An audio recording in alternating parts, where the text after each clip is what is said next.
ગોંડલ તાલુકાના ચરખડી ગામેથી એક કરુણ ઘટના સામે આવી છે। ભગવાન શિવની ભક્તિમાં લીન રહેતા રાજકોટના એક વૃદ્ધનું કૂવામાં પડી જતા મોત થયું છે। જે વ્યક્તિ થોડા સમય પહેલા ભગવાનની આરાધનામાં મગ્ન હતો તે જ થોડા સમય બાદ નિર્જીવ હાલતમાં મળી આવતા પરિવાર સહિત સમગ્ર વિસ્તારમાં શોકનો માહોલ છવાઈ ગયો છે। શું છે સમગ્ર મામલો, આવો વિગતે વાત કરીએ આ અહેવાલમાં।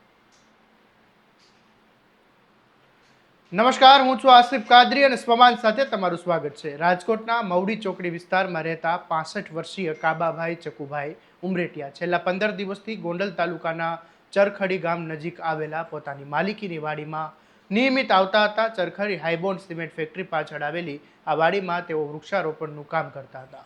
દિવસ દરમિયાન તેઓ વૃક્ષો વાવવા અને તેની સંભાળ રાખવાની કામગીરી પૂર્ણ કરીને સાંજના સમયે રાજકોટ પોતાના ઘરે પરત ફરતા હતા।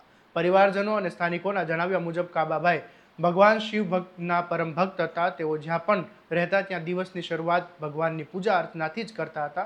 ઘટનાના દિવસે પણ તેઓ પોતાની વાડીએ ભગવાન શિવની પૂજા કરવા બેઠા હતા અને ભક્તિ દરમિયાન તેઓ એટલા બધા લીન થઈ ગયા કે ઊભા થઈને ભગવાનના નામે નૃત્ય કરવા લાગ્યા।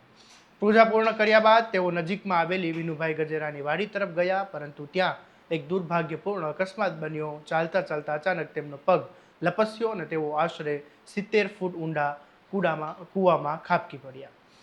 કૂવાનું પાણી પ્રમાણમાં વધુ હોવાથી તેઓ બહાર આવી શક્યા નહોતા। આસપાસના લોકોને ઘટનાની જાણ થતાં જ દોડધામ મચી ગઈ હતી। તાત્કાલિક ગોંડલ નગરપાલિકાની ફાયર બ્રિગેડની ટીમને જાણ કરવામાં આવી। ફાયર બ્રિગેડની ટીમ ઘટના સ્થળ પર પહોંચી અને ભારે જહેમત બાદ કાબાભાઈના મૃતદેહને કૂવામાંથી બહાર કાઢવામાં આવ્યો હતો। ત્યારબાદ પોસ્ટમોર્ટમ માટે મૃતદેહને ગોંડલની સિવિલ હોસ્પિટલમાં ખસેડવામાં આવ્યો અને ઘટનાની જાણ થતાં જ ગોંડલ તાલુકા પોલીસ પણ ઘટના સ્થળ પર પહોંચી ગઈ હતી। પોલીસે સમગ્ર સ્થળનું પંચનામું કરીને અકસ્માતમાં મોતનો ગુનો નોંધીને વધુ તપાસ હાથ ધરી છે। પ્રાથમિક તપાસમાં આ ઘટના અકસ્માત હોવાનું સામે આવ્યું છે। કાબાભાઈ ઉમરેટિયાનું અત્યંત ધાર્મિક અને સરળ સ્વભાવના વ્યક્તિ તરીકે ઓળખાતા હતા। ભગવાન શિવ પ્રત્યે તેમની અતૂટ શ્રદ્ધા અને પ્રકૃતિ પ્રત્યેનો પ્રેમ ગામના લોકોમાં પણ ચર્ચાનો વિષય હતો। છેલ્લા 15 દિવસથી તેઓ નિયમિત રીતે વાડીએ આવતા હતા, વૃક્ષારોપણ કામગીરી કરતા હતા અને તેમના અચાનક અવસાનના સમાચાર મળતા જ પરિવાર પણ તેમની વાડી ખાતે દોડી આવ્યો હતો અને પત્ની અને 2 પુત્રો સહિત સમગ્ર પરિવાર પર આપ તૂટી પડ્યું હતું। ભક્તિમાં લીન રહીને જીવન જીવતા કાબાભાઈના નિધનથી તેમના સ્નેહીજનોમાં પણ ઘેરા શોકની લાગણી ગઈ। આ ઘટનાએ ફરી એકવાર યાદ અપાવ્યું કે અકસ્માત કોઈને કહીને નથી આવતો। ભગવાનની ભક્તિમાં રહેલો એક શ્રદ્ધાળુ થોડી જ ક્ષણોમાં કાળનો કોળિયો બની ગયો।